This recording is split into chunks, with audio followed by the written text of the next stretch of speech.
आज मी स्वरा बोलणार आहे, बल्कि मम्मी नाही बोलणार आहे. ह्याबद्दल मी आज मुलींबद्दल बोलणार आहे.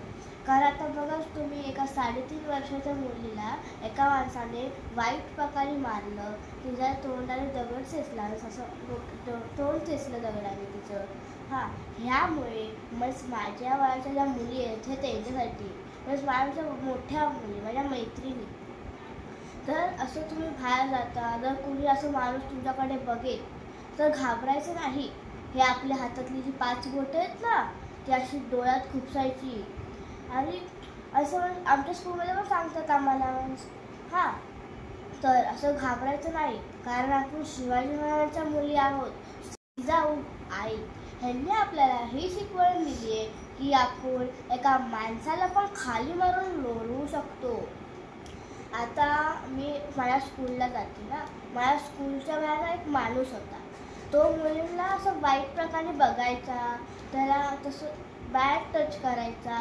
तर ना एका दिवशी असं आम्ही व्हॅनसाठी उभा होतो, आमचे व्हॅन काका आले, आम्ही व्हॅनमध्ये गेलो आणि ना एका मुलीला तो माणूस दिसला, तर त्याला आमच्या व्हॅन काकांनी पकडलं. म्हणून आपण घाबरायचं नाही, बल्कि अन्यायावर आवाज उठवायचा. दीदीने आता सांगितलं की कशा प्रकारे अन्याय होत आहेत. ॲक्च्युली मलाच उलट ती सांगत होती की मम्मी त्या बाळाला कसं ग त्या माणसाने मारलं असेल. म्हणजे आई वडिलांना असं वाटतं की 10 वर्षाच्या मुलीला आपण ह्या गोष्टी सांगायला नकोत, पण या मुलींना आत्ताच्या सगळं कळतं आणि आजूबाजूच्या सगळ्या जगाचं नॉलेज देणं हे आपलं कर्तव्य असतं.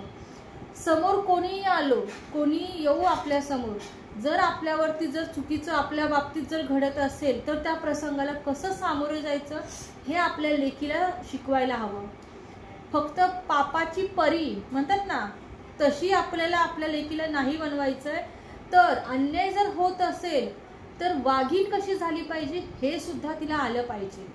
समाजातल्या इतर मुली आहेत, लहान मुली, त्यांनी स्वतः सुद्धा असं म्हणजे ह्या गोष्टी अंमलात आणणं गरजेचं आहे. बऱ्याच वेळेला असं होतं की वाईट जरी त्यांच्या बाबतीमध्ये घडत असेल तरी त्या मुली आई वडिलांना सुद्धा सांगायला घाबरतात. का तर आई आपल्याला ओरडेल का, किंवा बाबा काय म्हणतील.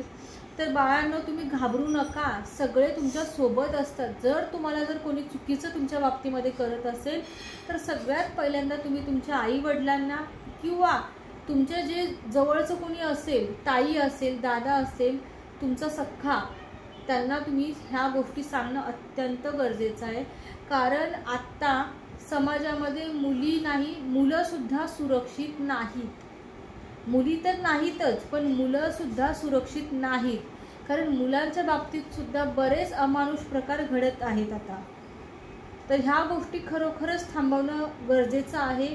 त्यासाठी आपण म्हणतात ना, सगळ्या समाजाला नाही शिकवू शकत, पण हो, जे माझा हा व्हिडिओ बघतील ना, त्यांनी आपापल्या मुलांना मुलींना तरी नक्कीच हा व्हिडिओ दाखवा. आणि ह्या 10 वर्षाच्या मुलीने आज खरोखर मगाशी माझे डोळे भरून आले की दीदी सांगत होती की मम्मी हे खूप चुकीचं घडतंय समाजामध्ये. तिला म्हटलं ठीक आहे बाळा, आपण एक काम करू, तू तुझ्या बरोबरच्या ज्या मुली असतील ना त्यांना सुद्धा ह्या गोष्टी खरोखर शेअर कर, कारण ही समाजाची गरज झालेली आहे. तर खरोखरच त्या 3.5-4 वर्षाच्या बाळाचा जो काही बळी गेलाय तो खूप चुकीचा आहे. अशाच घटना भरपूर घडतात, पण बऱ्याच वेळेला आई वडील आपली इज्जत वाचवण्यासाठी ह्या गोष्टी बाहेर काढत नाहीत किंवा बोलत नाहीत, तर ते चुकीचं आहे. अशा नराधमांना चौकात फाशीची शिक्षा दिली गेली पाहिजे, हे तर मात्र खरं आहे. महाराजांची शिकवण आपल्या मुलींना हीच आहे की कोणाचाही अन्याय सहन करायचा नाही. आणि आपण जिजाऊंच्या लेकी आहोत, तर भक्कमपणाने उभं राहिलं पाहिजे. हे सगळ्या माझ्या मैत्रिणींनी आणि लहान बाळांनी सुद्धा लक्षात ठेवणं गरजेचं आहे. आणि आई वडिलांनी आपल्या मुलांना सपोर्ट करा. तुम्ही कोणी घाबरू नका समाजाला, किंवा ह्या माणसाला जर कळालं तर लोक आपल्याला काय म्हणतील, समाज काय म्हणेल. समाज तुम्हाला पोसायला येत नाही, किंवा तुमच्या लेकरांच्या बाबतीत जर चुकीचं घडलं तर कुणीही साथ द्यायला येत नाही. त्यामुळे तुम्हालाच खंबीर असणं गरजेचं आहे.